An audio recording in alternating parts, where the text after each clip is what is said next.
Hi, I'm Emma Lou, the Creative Director for Heartfelt Creations. Today we're sharing techniques with the Burst of Splendor collection. I love this collection. I know I say that every time, but seriously, I don't know what's up with us, but I think we love everything, but this one I had so much fun coming up with techniques, and there's so many different ways and different things you can do. So the first thing we're going to share with you is how to cut out 4 panels from one 12 by 12 sheet using the decorative paper. I'm going to show you how you can use the main images from this collection and add your sun-kissed flowers to the top. Cool technique.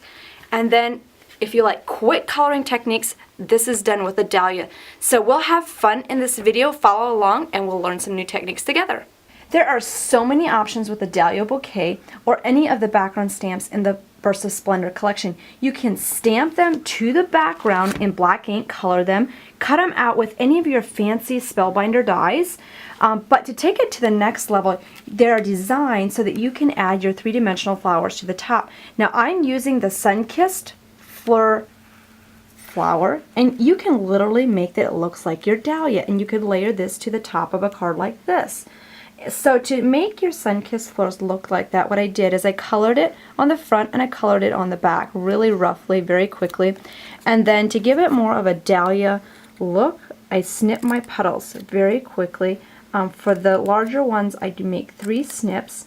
And then since I want to have these petals curved in that way, I'll start on this side and I'll go forward and I'll just use my stylus, press down on the black molding mat and go towards the center, and that starts pulling those petals together.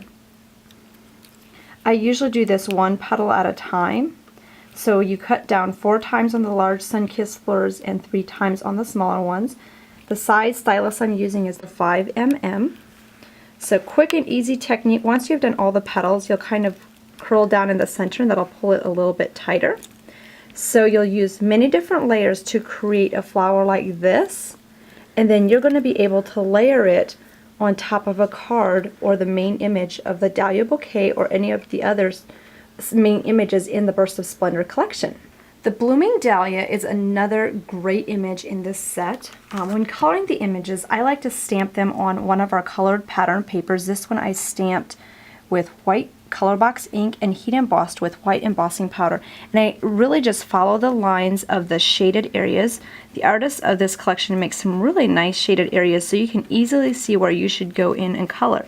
And since you colored this on a pink or stamped it on a pink background paper, it really makes it you don't have to do too much extra coloring.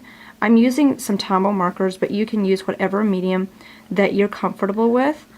So I did a lighter lavender, a darker magenta, and I'll just go in and just kind of color some of those tips. Then to blend that, for the Tombows, I'll go back on with my clear blender and onto the magenta, and I'll just kind of push some of those colors off and then brush my excess ink off on the side on my scrap paper. So you can just really quickly kind of color the tips in, and since you have that pink matching color in the background, it really just gives a quick coloring technique and just blends those petals together. So I'll do it out here on a larger petal so you can see that a little bit better. So if you have a petal like this, just bring in your magenta color. You can even go with the lighter lavender and just pull those colors out like that. Blend that. You can go back with your blender and just finish pulling that color out, and you have a really nice petal that's shaded out into the pink that you used. The Dahlia Cluster is another stamp set that you can use the same techniques that I just showed you. And then the other 3 stamp sets in this collection are the classic leaf. This is an open and a bold leaf. We have the open leaf pre-cut set and then the bold. In my next video, I'll show you how you can stamp the bold and open leaf on top of each other. So make sure that you subscribe to our YouTube channel so that you can see how that works. This is the coordinating die. These leaves are amazing for any projects that you're using your flowers. I used it on this card. I used the bigger leaves. You stamp the bold image, you stamp the open image on top, and then this flower is our main dahlia stamp, and we added some sun-kissed flowers to the top. So isn't that just gorgeous? This is one of the absolutely stunning papers from the Burst of Splendor collection. What I love about this specific design is you can get 4 panels like this from one piece of paper. Isn't that amazing? So what I did is I started out and I just cut out a piece that was just a little bit larger than the second largest size of the grand labels for nestability. Just trimmed around that. Then I line it up with this end and this end, tape it together, and that will create a panel like this. Now this creates a very fast and easy card. Now you can create 4 panels out of one piece of 12 by 12. For the next one, what I do is, if you're ready to cut out your third one, you'll just lay this down, just move that a little bit to the side and just trim off around the edges, and then you're ready to run that through your die cutting machine. So as you can see, this is the finished card for that project. I just lined it with some glitter, added some distressed sun-kissed flowers to the top, and you have your project. The Burst of Splendor collection contains amazing colors that I use a lot. There's 24 papers, there's 2 sheets of each design, they're double-sided. So let's see what's inside. There are many amazing vivid and main images that you can cut apart. Like this one I would cut into a 6 by 6 panel and use these as the corners on a card. This is perfect for scrapbooking or as a more of a background focus for your panels.